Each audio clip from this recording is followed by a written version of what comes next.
Hello and welcome back to the Broken Respawn podcast, where we talk all things gaming, streaming, and anything else that takes our interest. I'm TBSliver, and I'm joined here today by the ever-bearded SarinTal. Hey everybody. The Moogle in the corner, CaedesEnder. Hello. And our gotta-go-fast speedrunner extraordinaire, Argick. Hello. How are we all doing? How's 2023 treating us all? As this is actually our first podcast of the year. It is. I mean, we were going to do one last, 2 weeks ago, but it was like, we've only got speedrunning stuff to talk about, so let's save it for today. Yeah. Yeah. Imagine it would have been smack in the middle of the speedrun, so. Yeah, basically. So it's like, no point. Yeah, for anyone that didn't catch it, AGDQ was now 2 weeks ago. And Argick was one of the, I wanted to say presenters, but it's not. Hosts. Hosts, there we go. Yeah. That's the correct term. So what was that? What was that like? It's always good fun. Like hosting is a really interesting experience, especially at GDQ, because you are effectively the voice of the event. Like between runs and that, you're letting the folks know what's coming up next. You're letting them know about the prizes and the donation incentives and whatnot. It's really good fun. Like you're hyping up the event and letting people know about you and everything else that the runs and that all stand for. And then, of course, during the runs, you're reading everybody's donations. So if they send in silly things, you're probably reading a few of the daft stuff. Yeah, we'll get. That's the regular streamer life, isn't it? Yeah, basically, yeah, pretty much. so it's basically streamer, but someone else is actually in the show. Yeah, useful.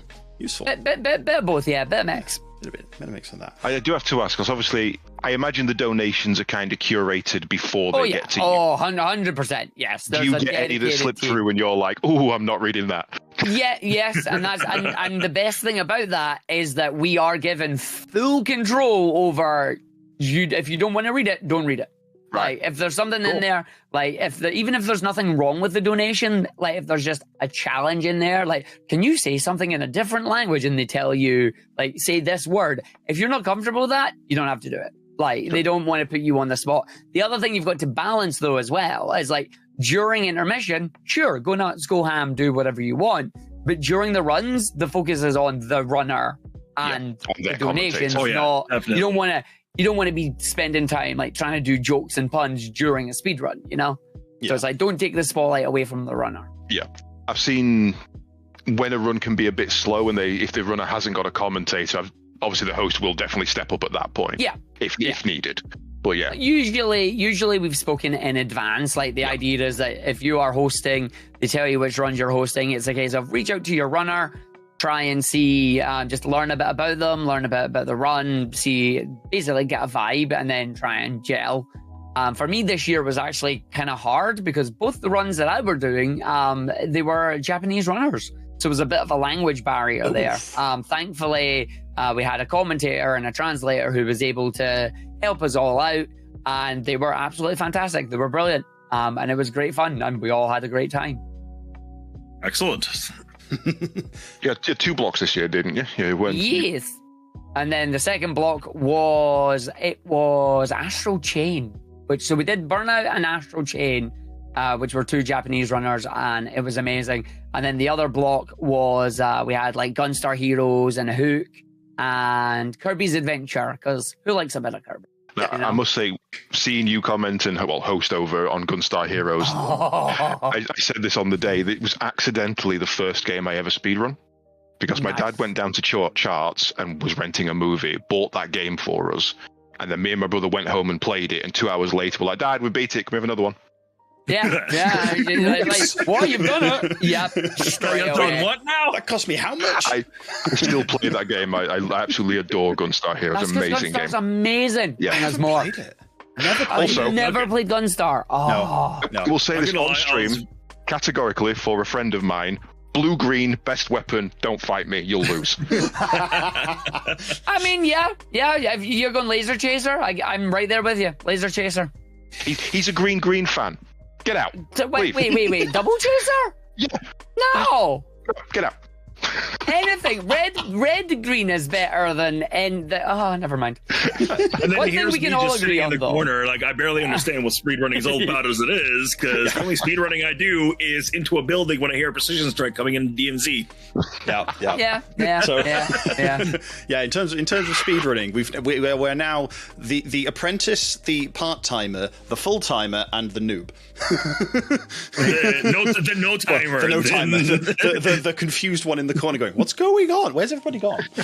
Yeah, but if the roles were reversed, I'd be the noob on that one. It's like, get in the building, dudes. Huh? Huh? What? Oh, no. Boom. God. Yeah, and then there's me. Ooh, bomb. That looks pretty. Uh-oh. Oh, not again. Sliver, no looting while shooting. While shooting. But the pretties must get the shinies. I'm going to pretend I know what you're talking about. Nod and smile, boys. Nod and smile. Excellent. So the other question then is, have you got anything that you're going to be looking at submitting for the upcoming SGDQ? That is going to depend entirely on if it's in person or not. So one of the things that was different about this particular event is AGDQ was online again, which we didn't actually expect. Right? It was a real shock when they said, yeah, no, we're not going to Florida. We are doing it online. It's like, all right, then. That gives a lot more people a chance to submit, because flying over to America is expensive. SGDQ, if it is still in Minneapolis, even more expensive, because you've got to go not only to Florida, but you've got to go from Florida to Minneapolis. So it'll depend if they're doing it online or if they're doing it in person, or, and this is what the rumor is right now, they are planning on trying to do hybrid, where they get most of it in person, but with a few online runs. If they do the hybrid, then I want to do Spark the Electric Jester 3. That'd be fun. Specifically because I submitted it to AGDQ this year. It didn't get accepted because when the game was, when the submission periods happened, the game had only been out for about 3 weeks. So it was really, really new, and as much time and effort as I'd put into the game, they would turn around and the feedback they gave back to me was just simply, listen, we've had a high amount of 3D platformers. The barrier is very high. Yeah. This game's super new. We know the time's going to come down. Submit it again once the times came down a little bit. It's like, you know what? I can't fault you with that. It stings, but it is what it is. So if they do hybrid, I want to submit that again. However, between then, or between that submission period and now, there's been competition in the game, which is great because it means there's new strats and stuff, but I've got new things I need to learn if I want to try and get it into GDQ, because obviously they go with fastest time wins. So we'll see how it goes. So being the noob here, in terms of the fastest time to wins, like, to what point do they count? Are they just counting down to the second? Like, are they going to the milliseconds here? Like, how? Like, I actually don't know. I've never watched any speedrunning stuff, so I'm coming in here blindfolded. So generally the way it works, every leaderboard is different, every game is different, all the rules in that can be changed per game. So the main thing is go to speedrun.com or wherever your leaderboards are, look at the rules. But in general, it's down to the second. Milliseconds are used just in case there's a tiebreaker, because it makes it easier just to see. But in terms of and I'm just going based on what I've heard from GDQ. I'm not on the games committee. I can't confirm or deny anything that they do. But generally, it's a speedrunning marathon. It's a charity speedrunning marathon. The idea is that the runs that they want to showcase are the person who is the fastest at whatever game they're taking. Because there's basically 4 layers of RNG to get a run in the marathon. Is 1, do they want your game? If yes, move on to the next step. Second step, are you the only person who submitted the run? If yes, cool. If no, they're going to have to look at both of you. Step 3 is, if there is another person, which one is faster and which one of you is more entertaining? Because it is a case of you've got to balance that entertaining factor versus actually being faster. Yeah. Because if I was running an event, if I was setting up an event, I would look for somebody who is more entertaining and more charismatic, even if they were 5 minutes slower. Because you're trying to make an event, you're trying to keep people there. Now, if the person who was not as charismatic submitted a video where they's like, I've got a commentator, and it proved that the commentator is carrying the thing, then I might be more likely to take them. But it's one of those things. It's really hard to balance. It's like you want to take the fastest, but you want the person to be like, you don't want it to just be. Yeah, no. When you see speedrunners or streamers at all like that, it's just like, no. You're sitting there. They're hyper focusing. The stuff that they're doing is amazing, but you're not hearing anything. Like you're not being engaged. You're not doing anything like that, and you're like, this is. It's like you want to enjoy it, but it's just missing that something, you know? Yeah. And that was the thing I had to break out of for myself being, relatively new to streaming is I had to learn how to engage non-active chat. Yep. Yeah. Exactly. And, that one of those things is like, okay, start spitting the stuff that's just rolling through your mind into the mic and see what happens because... I had an advantage on that because I've worked in customer service on the phones for 15 years, so coming to streaming was second nature. Just fill the air. Yeah. Yep. Don't stop talking. It's like you're okay to have a little bit of dead air, like let the run breathe. Nothing wrong with that, but you have to be communicating, chatting. Even if you say it's just commenting what you see on the screen, what you're doing, or you're chatting with your audience if you happen to have one there. But yeah. One of the things I was told is just talk to yourself. Yeah. Like, just talk to yourself. It'll help. Yeah. You're the best conversation you'll ever get. The only conversation you'll get for a while. I mean, streaming to, like, oh, God, very rare. Back at the beginning, streaming to dead air is just... Oh, man. That was a challenge. Not going to lie. That was a challenge. And I could see why a lot of people, they'll try and they'll be like, nope, that's not for me because they can't get past that hurdle. Yeah. But I will say some of the best runs I've ever seen... GDQ, Hotfix, or even on the RPGs I watch, the best runs I've seen are people who are entertaining on games I don't care about. I don't have to watch just games I've played, just Zelda, just Final Fantasy. Astral Chain, which you were one of the hosts for, I've looked at that game. I was considering getting it, never picked it up. The movement in that was phenomenal. Yep, it's so good. Yeah, the amount of precision needed to get over tiny little walls to go up an increment, jump up an increment, jump up an increment. And luckily the commentator on there was really good at keeping the pace as well. So it was a very entertaining one.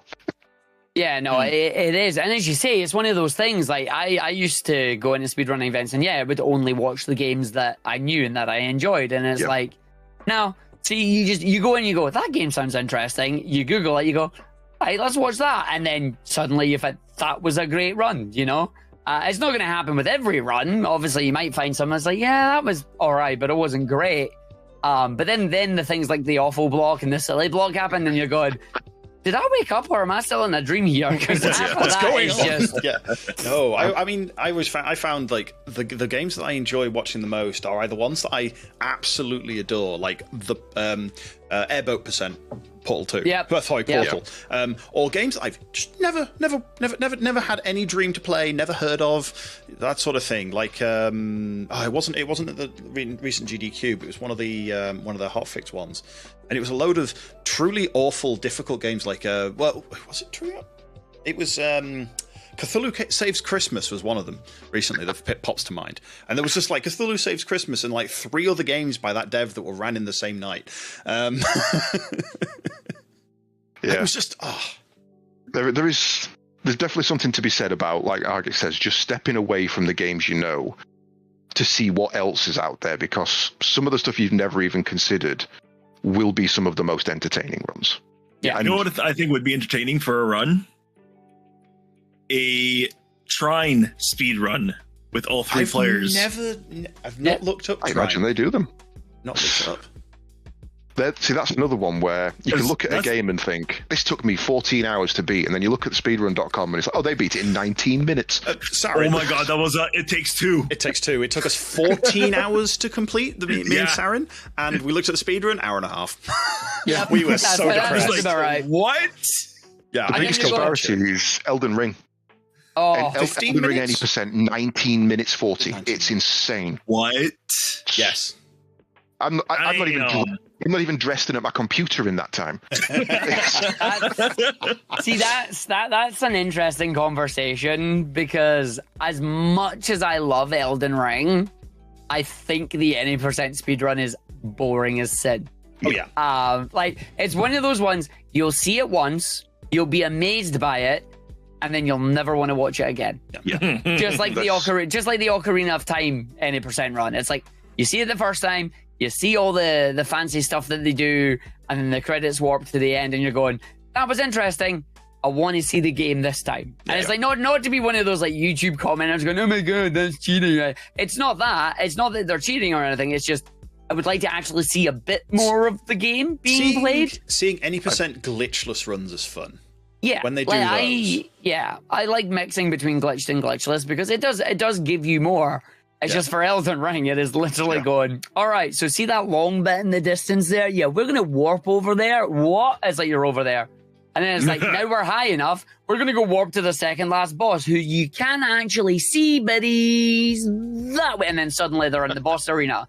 And you're going, but you're under-leveled. How are you going to kill him? Oh, I'm just going to warp out the arena that's going to despawn and kill him. It's like, oh, for God's sake. Really? That's the speedrun? Literally, that's the any % speedrun is they literally do it pacifist style. Wow. Because you can despawn the arenas that the bosses are in, and they'll hit the death plane before you will.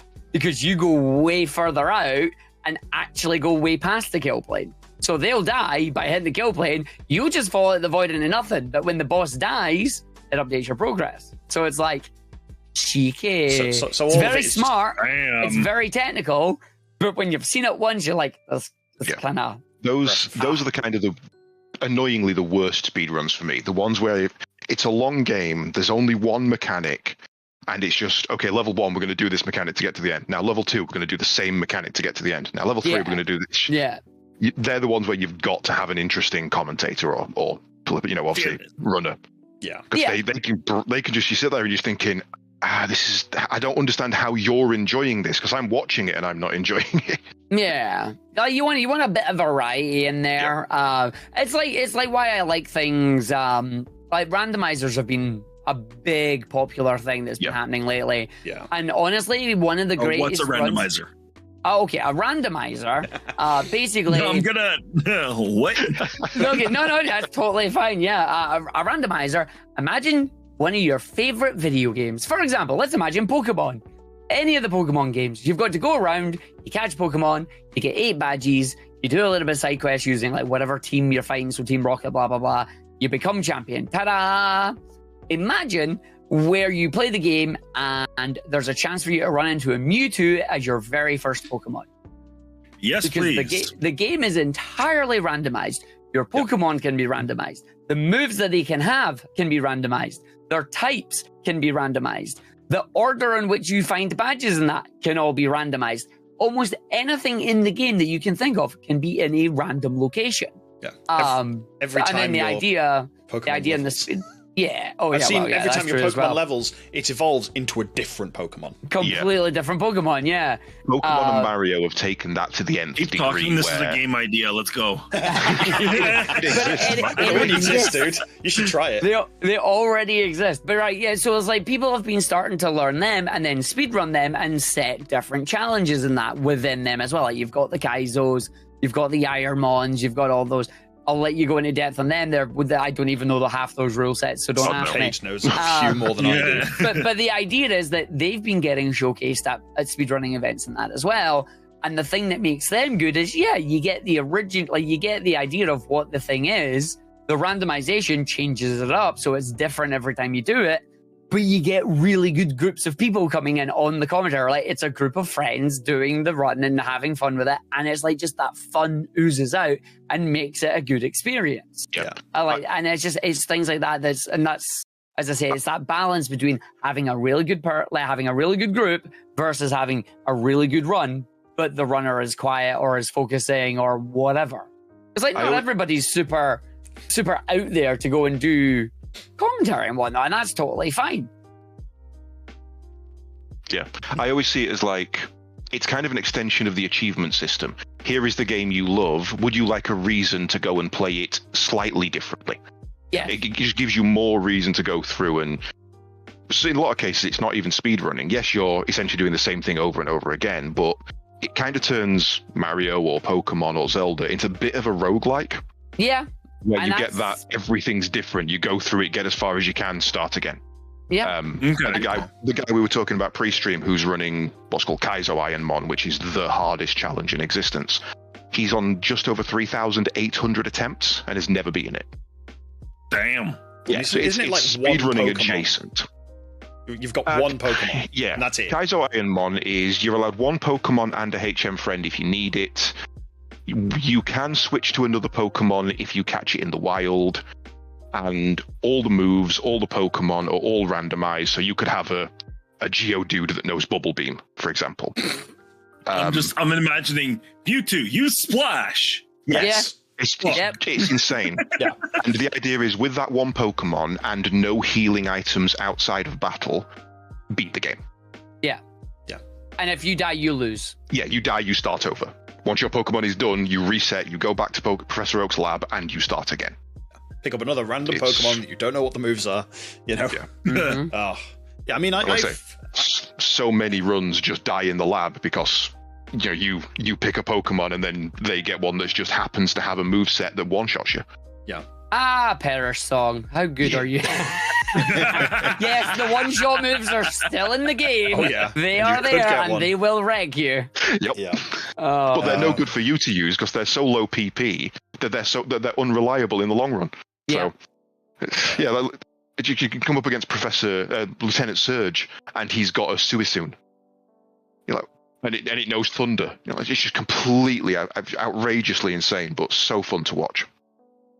No, I mean, challenge runs are like they're all considered challenge runs, and they're not really into speedrun. Like they're speedrunning adjacent. Yeah. Generally, you'll see speedrunners jump into challenge runs when they want to try something different, which I think is pretty cool. And then, as I say, just speedrunning events have started to adopt them alongside things like score attacks and exhibitions. And another good thing that's happened, thanks to everybody doing stuff online nowadays, rhythm game showcases. Oh, yeah. Those stuff have been amazing. I'm hoping you saw the DDR one at GDQ. The reason why I have not, I missed that because it was at like 3 a.m. for me. Yeah, I watched the replay.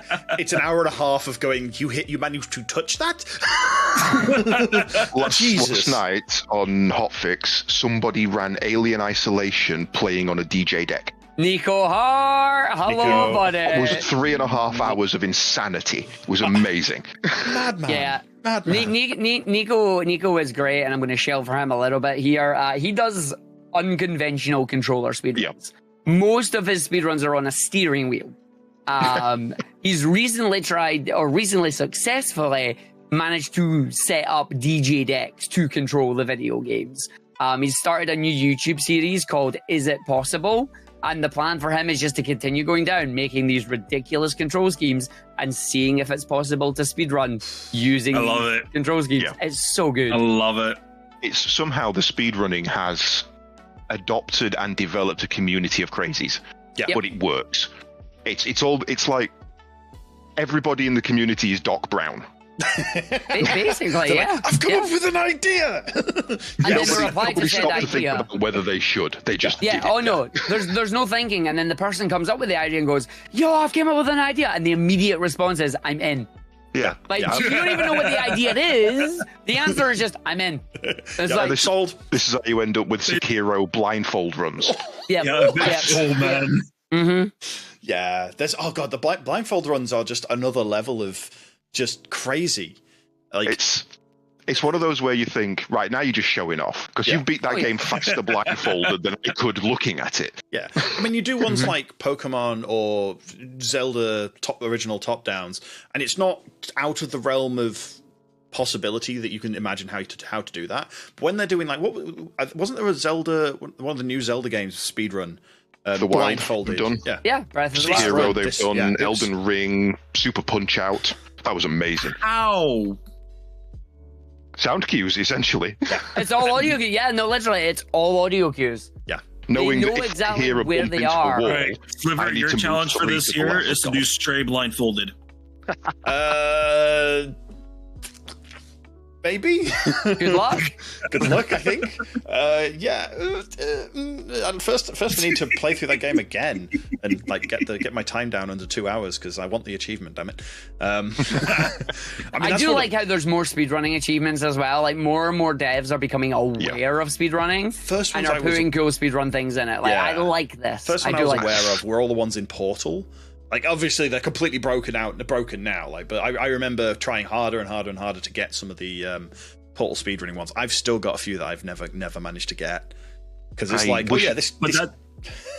and that's gonna be a problem for those people that are like achievement hunters but are casuals. It's like I'm at 99%. I can't do it because of the speedrun achievement. Yeah. That's something that I wish I could remember what game it was, but it was at a GDQ and they had a developer of the game on as a commentator, and when one of the speedrunners did a particular trick, you could hear him talk to someone outside of him and go, "I thought we fixed that." Awesome. Yeah, it's very interesting speaking to devs because like obviously devs are invested in their games and they don't want you to skip over parts. So it's like we've seen it all on the spectrum of reactions. It's like some people going, "Oh my god, that's amazing, we love that was so cool," and then you've got other devs who are just like, "We're fixing that so quickly you have no idea, like that's gone, that is gone." Like no. The weirdest reaction I ever saw was on Hades. It was devs react to Hades speedrunning video on YouTube or something, and they asked him, do any of the devs speedrun? And one of them said, "Yeah, no, the guy who voices Zagreus has a 13-minute run." And someone went, "Wait, that beats the world record by 2 minutes. What are you talking about?" He just has the world record. Heck yeah. Can't publish it because it's on an unreleased version. Yeah, I mean, maybe, yeah. But it wouldn't have been glitched. It wouldn't really have been a glitched run either. It would have just been pure luck.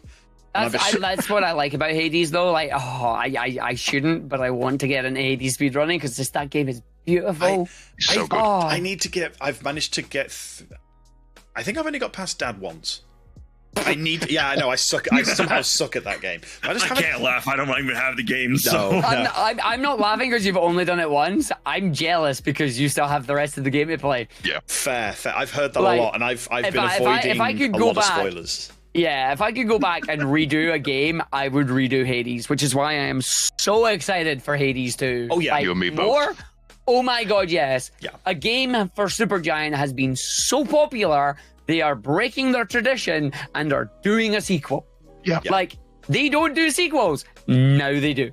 This is literally their first sequel. I hope that it lives up to everyone's thing, and it doesn't just. It's not just Hades with basically Hades reskin. They bring in enough new interesting things, but obviously they've got the engine and all the art style and everything in already. That I just hope that it's. The balance is going to be the main thing. Great. Yeah, the balance. It's the balance and the abilities and the skills that are all going to be the main thing on it because they've already got, as you say, they've already got the beautiful art style. They've already got all the voice actors. They've already got the amazing music because Darren Korb just does fantastic music for them. That soundtrack is phenomenal. It's so good. And it's like they've already got all that. It is going to come down to the game balance. And I will jump in onto the... Like, I'm in two minds. I want to jump into the early access to play it because I just want to play it. But I also want to wait till 1.0 when all the balances and the changes and that are going to happen because it's going to change massively again. I don't think it's going to be a year of early access like Hades 1 was, but it's going to have significant changes in it. Yeah. But yeah, that's... A lot of the Hades pre-release was fixing game-breaking bugs and stuff as well. That was the whole reason for it. It was an early access that did it right. And I've got a long history of just not being so happy with a lot of early access titles. Oh, I'm right there with you. Yeah. But I'm like Hades 2, as soon as you release it with a price, I'm buying it and I'm never touching the fucking game until it goes gold. It's like, have my money, get the game finished. Great. I'll be back in a year. Basically, I'm undecided on that. I want to, but I want to play it. I think my plan is to get it, jump in, do a single run just to see what it plays like, and then don't touch it till release. Just hate yourself for it, but yes. Just microdose it a little bit and then wait for the full release. Yeah. Because honestly, I feel like that's where I've kind of went off to, which is completely funny because like speedrunning was the one thing you don't want in speedruns, or maybe you do depending on if you like it.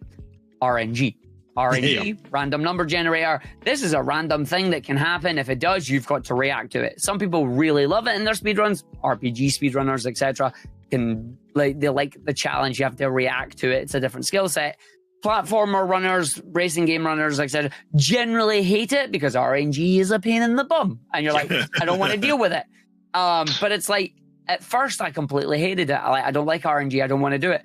Yet I absolutely adore roguelikes and roguelites. Yeah. I love them. I think it's great. Just going, what have I been given? This. All right, time to go to work and just doing that. How can I make this work? Was it ESA? You and 3-4 others did Chenso Club? Because unfortunately, that game seems to have died on its ass for the streaming. But I don't even know if it's being run at all. But it's far. It's Chenso Club was one of those. For those who know, Chenso Club is you're never going to believe this, but it is a Smash-inspired fighting adventure game. As in the rooms are all individual, kind of like Smash Bros. Style arenas. The goal is you kill the enemies in the arenas either by depleting their health to 0 or knocking them at the sides of the arena. You then advance on to the next floor. Each floor has a chance to spawn either a shop for you to go buy items or has a special power-up that ends up being a trap and you have to do a fight, etc., etc. The game itself was pretty fun. It had 5 different characters and that in there. It was interesting. The reason I feel like it kind of just fell flat on its face because it was more of a roguelite, but it didn't have like many customization options or anything. Yeah, so every run felt the same. And then in the speed run of it, and this was just unfortunate game design, the moment you finished the game once, you unlocked the ability to go to the final set of levels from the very beginning of the game. Oh, God. So the speed run literally just became RNG to get in the shop as quickly as you could, which, to be fair to the devs, they did patch in where the shop will appear on the very first room every time for speedrunners. But the last set of rooms were just, you got hit twice and you were dead. Yeah. So it's like you forego all power-ups to try and get to the boss as quickly as you... And it just... Yeah, people burnt out on it really quickly and it lasted about 2 weeks. And according to the devs, it didn't sell as much as they wanted, so they had to shelf production on it, which is a shame because amazing little indie company. I hope they continue doing other games, but yeah, Shenso just didn't hit the mark. Yeah, I found it after my favorite platformer at the moment, and probably will be all time, of Celeste. It never had as crisp a feel as that game did, and I know that the Celeste devs went very hard on getting the jumping and the double jumping and everything to just feel just right. And it just, some of the moves in Chenso Club, when you're doing things over and over again, you're like, I'm sure I hit that. What's going on? But that's probably just me sucking at the game, to be fair. By workman blame. Not necessarily, like just different styles of game. Like this is a fighter, whereas Celeste is a precision platformer. Like I have played Celeste and finished it once. Yeah. I will never speedrun that game. I will never do any of the B-sides or the C-sides, even though the game teaches me how to do all the stuff needed for it, and they have that's how you learn the speedrun through it. I'm just not into precision platforming like that. It's not my thing, and I'm not even going to try and force myself to do it. I enjoyed the game. I enjoyed the story. The music is wonderful. I'm going to leave that as that. Beautiful. I mean, I've only not completed the extra bonus level they did when they were the free DLC level. Yeah, the final level. And I think the B-side for that level for the second to last level that's the only 2 bits I haven't done. And I started actually playing with the randomizer recently. I was just like, I put it on. Oh no! I put it on easy. It was great fun, good things. You end up going back through rooms backwards. It just shuffles all the rooms around. Really, really fun on that. Then I went on to normal, and one of them I was stuck there for an hour. It was just like, yes, you have to do that speedrun technique that you hate. Great, thanks. Yeah. Yeah, like great fun. Love the game, but yeah, no. It's a pity that.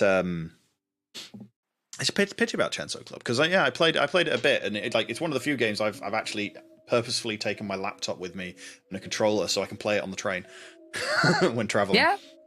Yeah. Steam Deck. Yeah. Steam Deck. I want one. Buy him one. Buy me one.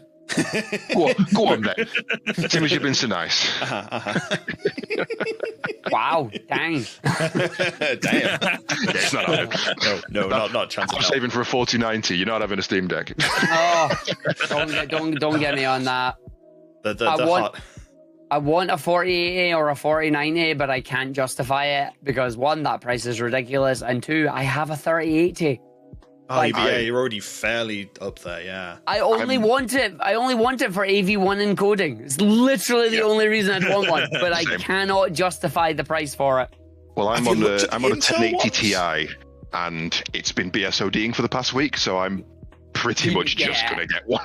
Yeah, like if you're at a 10 or a 20 series, I could understand people thinking about a 4000 series. But if you're on a 30 series, do not upgrade to a 40 series. It's not worth it. And they never have been worth doing a one, unless like you are either chasing the edge for gaming performance as a professional gamer, or you're a content creator at top level, where it's just like, I need it because work. There's not much. Yeah, I got the 1080 Ti Founders on release day, and it has lasted me until this week. It has been an absolute workhorse. It's been a champ, that has. Yeah. That's what, 6 years? It ran for spoken demo, absolutely fine. I don't even have a 1080 Ti. What is my stream rig? You're in a 10 series. Oh no, your stream rig's a 9 series. Damn, but if it's just a stream rig, like, used to be stream?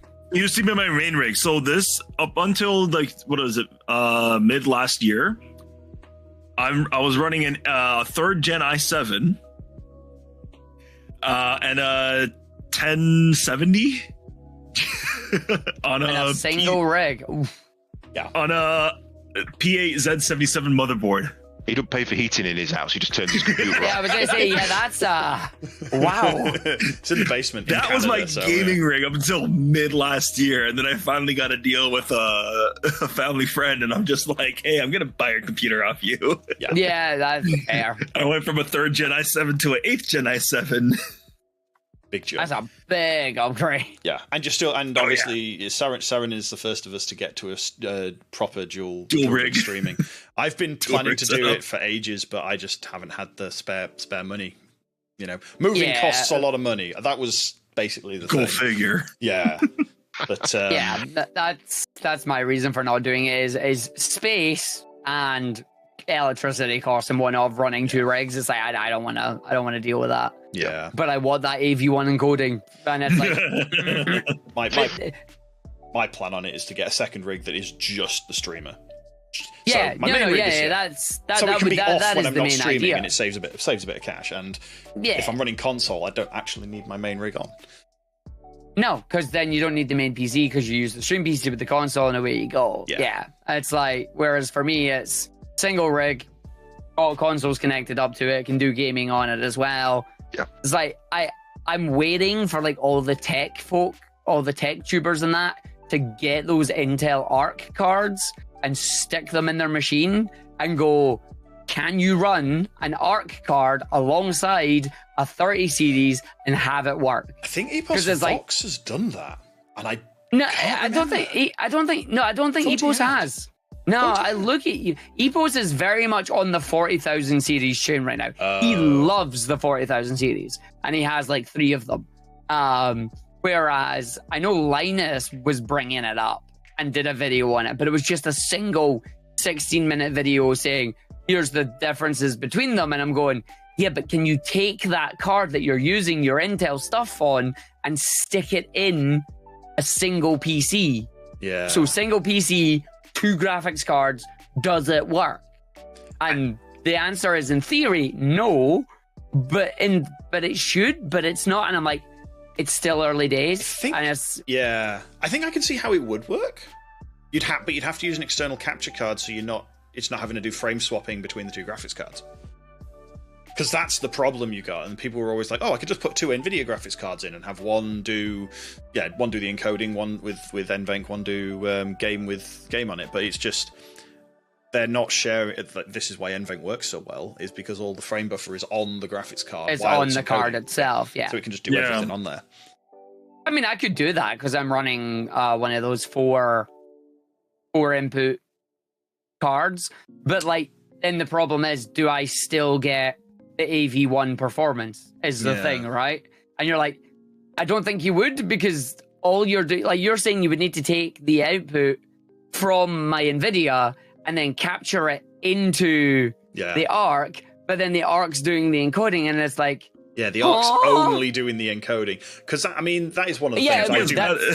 It hurts. Yeah. It hurts your head. It's almost as bad as what I'm doing. Hurts your head. Anyway, we'll move away from the technical babble, and we'll be here for hours. Babble, it's fine. I mean, I broke Sliver the other day when I'm like, I'm using my onboard HDMI.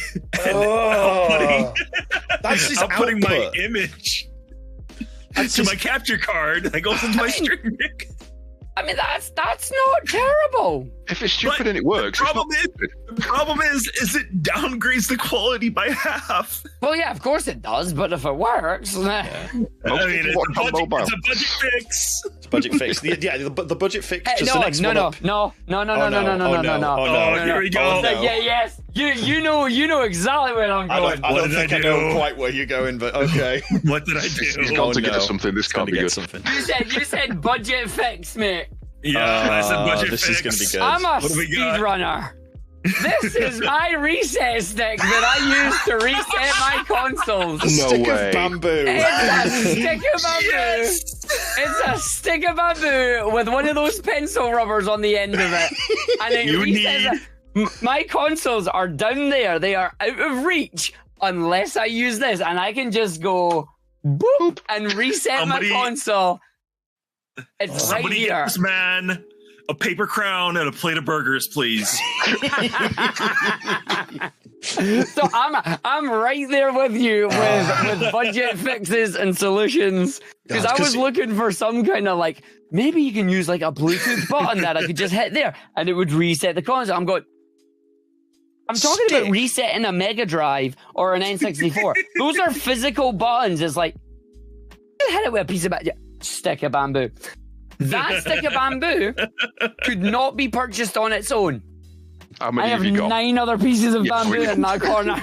Yep, full bundle. It's like £3 or something stupid. Yeah, it's £3 for like 10 sticks of bamboo, and it's £1 for like 7 of those little pencil rubber toppers. So you're good for the next like 3 generations. Yeah? I'm even longer, mate. That's still the same single stick, and it's been used for about 3 years. Well, that's the best of it as well. If you break the stick, you've now got 2 sticks. Exactly. Win. Honestly, just sign the others and sign the others and make them as rewards for your viewers. People have already suggested that, and it's like, yo, why can't like you should just get us it's like the reset stick mini. It's like just break it into the little chunks, stick the rubbers on it, and then just send it out to people. It's like, I would love to do that. The shipping would end me. What is the postage on a single stick of bamboo? Well, on the big stick, I have no idea. On the mini sticks, I'm probably guessing it'd be something like £3 to £4. I just make 10 massive sized ones for that price. It is not economical in this. Sell them for £10 each. It's fine. I love it. It's like you're selling the idea. It's like, listen, I've already proved it works. Okay. I work in IT. I am server support. That is my income. I love a low tech solution. Oh yeah, I love it. See, it's funny because I used to work in IT before I ended up doing content creation full time, and I'm the exact same as you. Just low tech solutions, done. Always straight to the low level. Did it work? No. Have you tried turning it off and on again?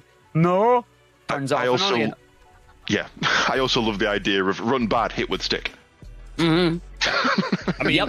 My low-tech solution to mounting my monitors was turning the monitor mount upside down. Oh god, yeah, yours is hanging off the top of your desk. Yeah, I was like, wait a minute, wait.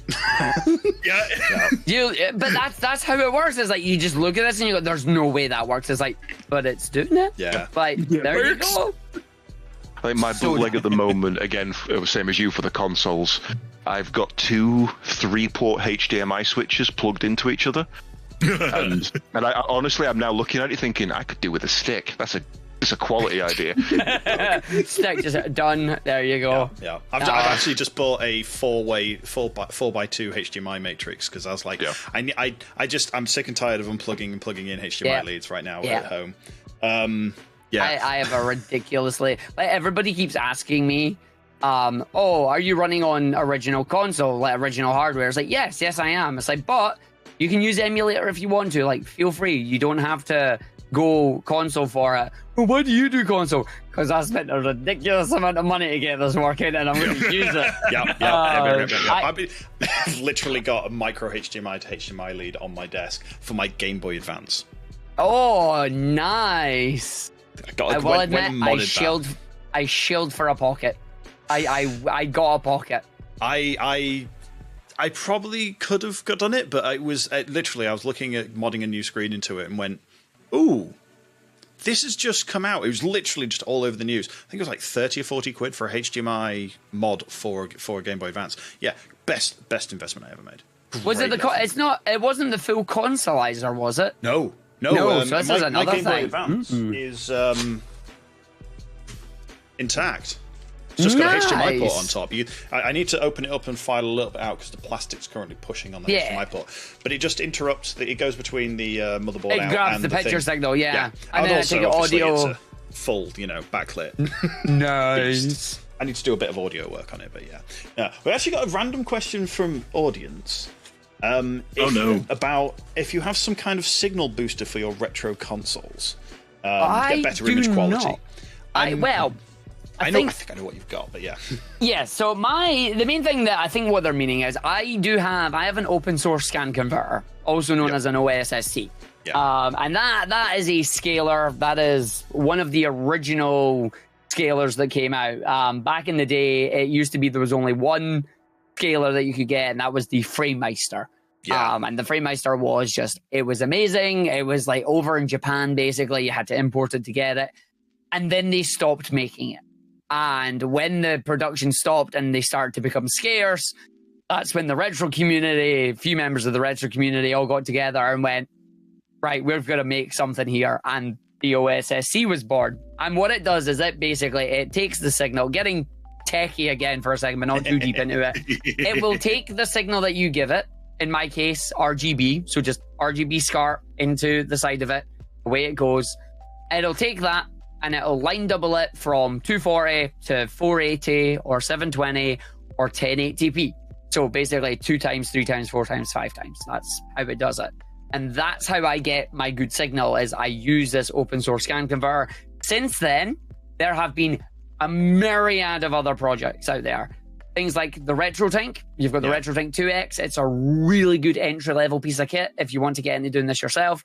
There's the RetroTink 5X, which is the bigger brother to the 2X, and is better, in my opinion, than the OSSC because it's newer, uses new tech, uses new firmware, but is significantly more expensive. Yeah. The OSSC Pro is currently in development, and a prototype has been made. Ooh. They just can't release it because current costs make it unfeasible. So if they were to release it right now, they said it would probably cost you about $1,000. No. But yeah, there's a myriad of stuff going on. Like there's the Pixel FX team that are working on stuff as well. They used to make HDMI mods for your console. So like your GameCube, you could put an HDMI port in there, your PlayStations, your Dreamcasts, your N64s, things like that. It was literally same idea as Slither's Game Boy Advance there, just it adds a little bit to the console, it puts support in, job done. Yeah. What my personal setup is, I have primarily I do N64 and I do Mega Drive. Both of them are RGB outputs. They go into a 8 input, 2 output SCART switch. So I don't have to press any buttons on them. It automatically does it all by itself. Oh, a smart switch. Oh, smart. Yes, the G SCART is what it's called. The G SCART switch is what I have.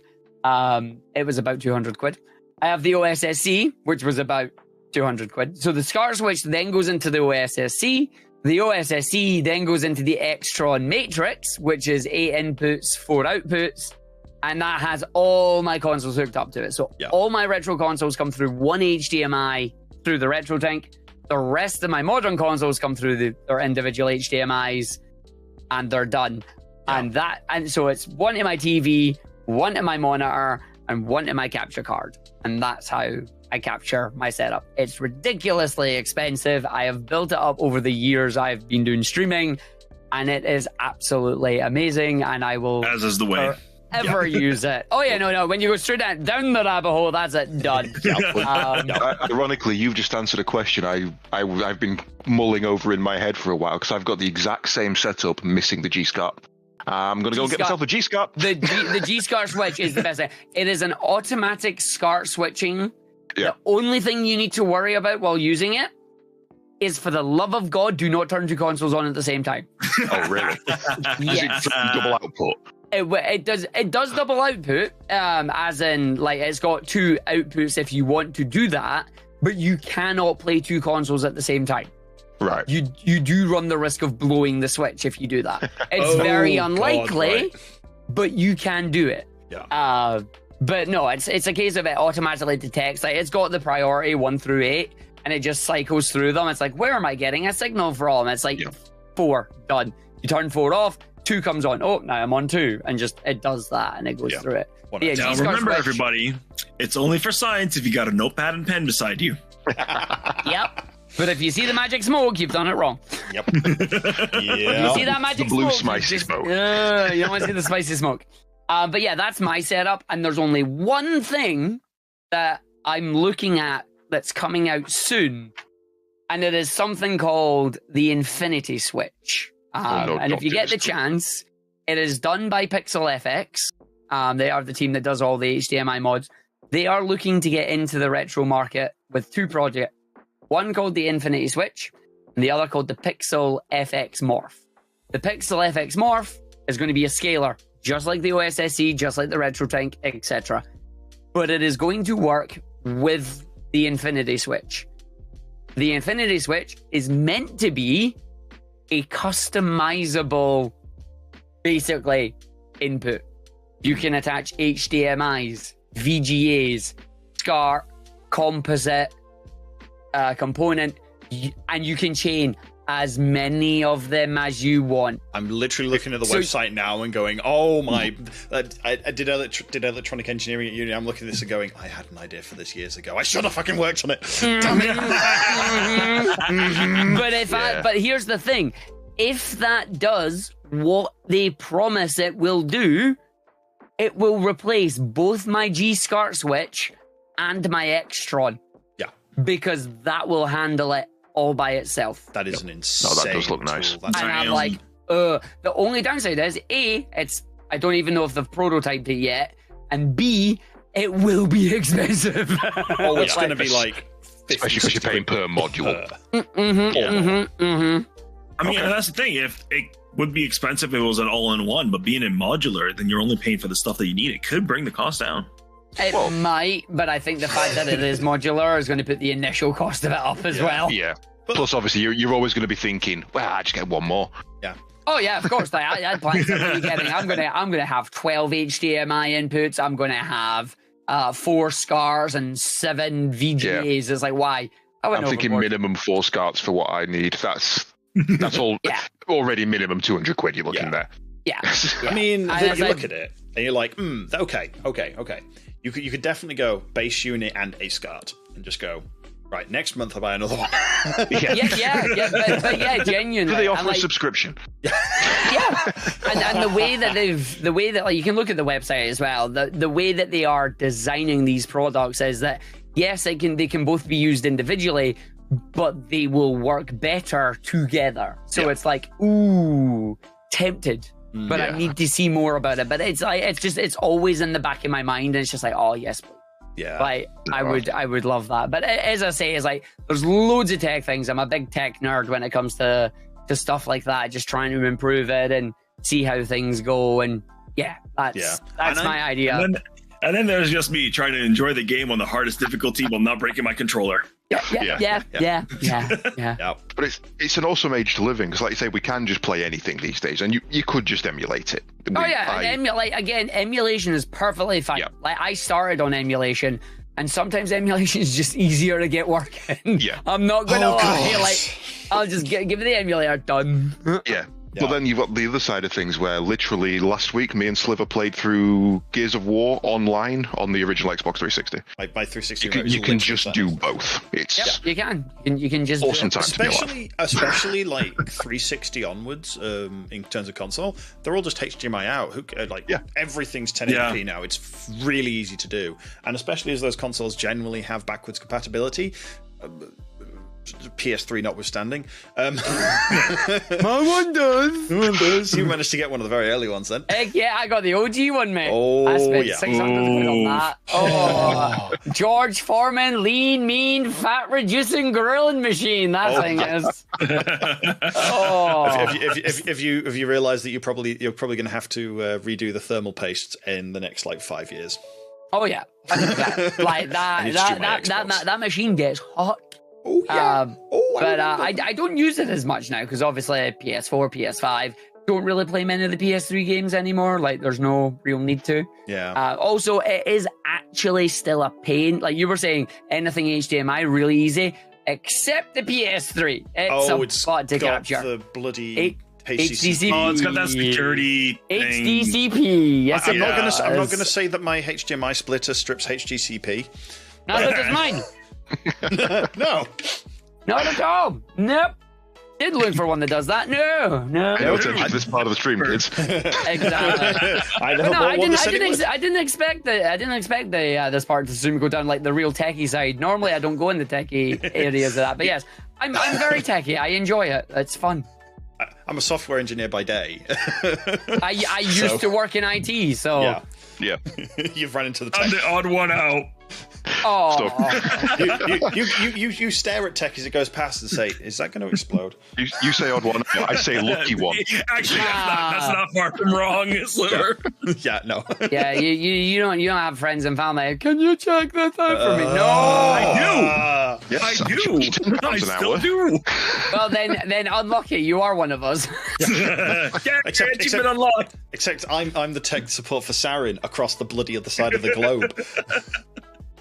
I'm learning, okay? Yeah. Learn faster.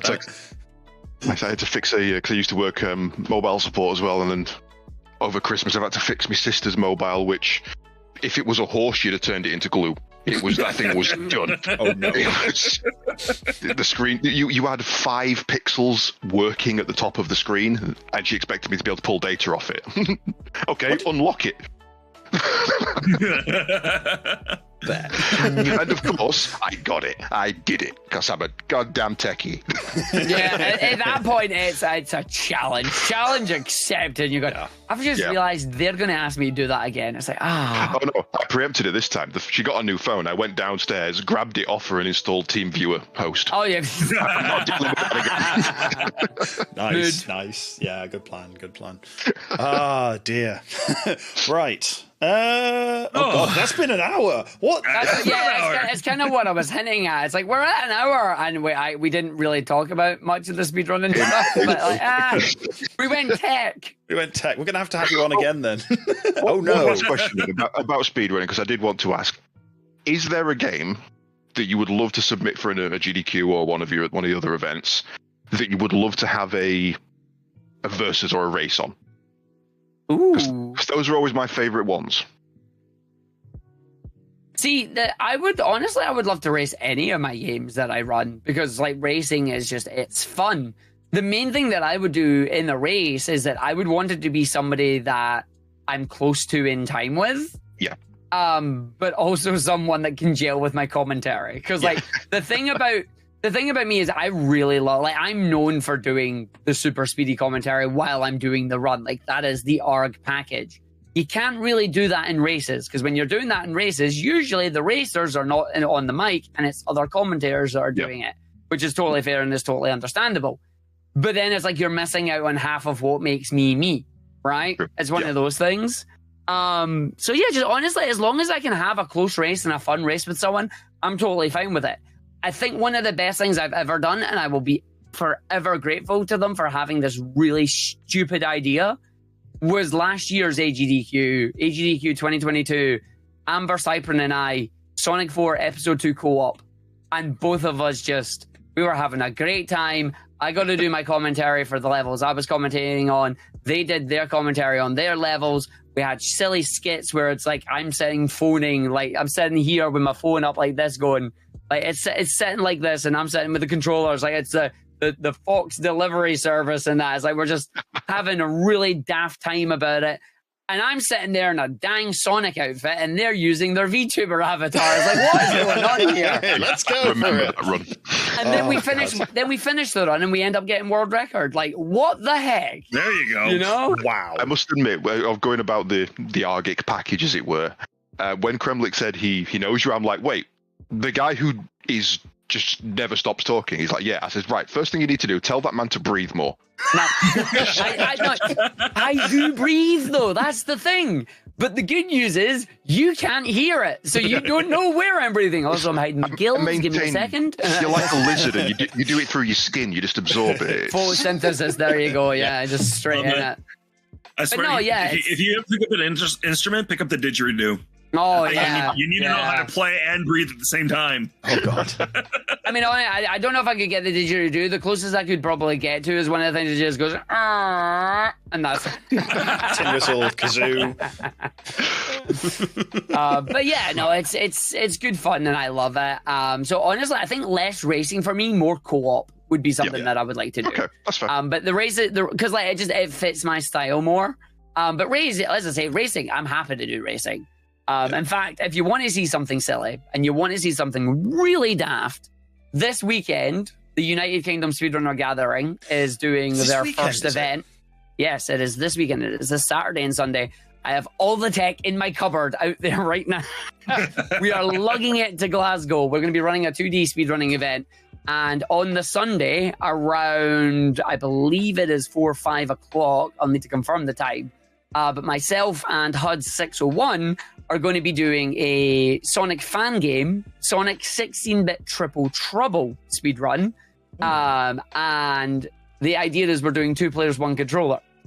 But there's going to be a donation incentive where anytime somebody donates £10 to the event with the word swap, we have to swap who's doing the jumping and who's doing the directional button. Okay, yeah.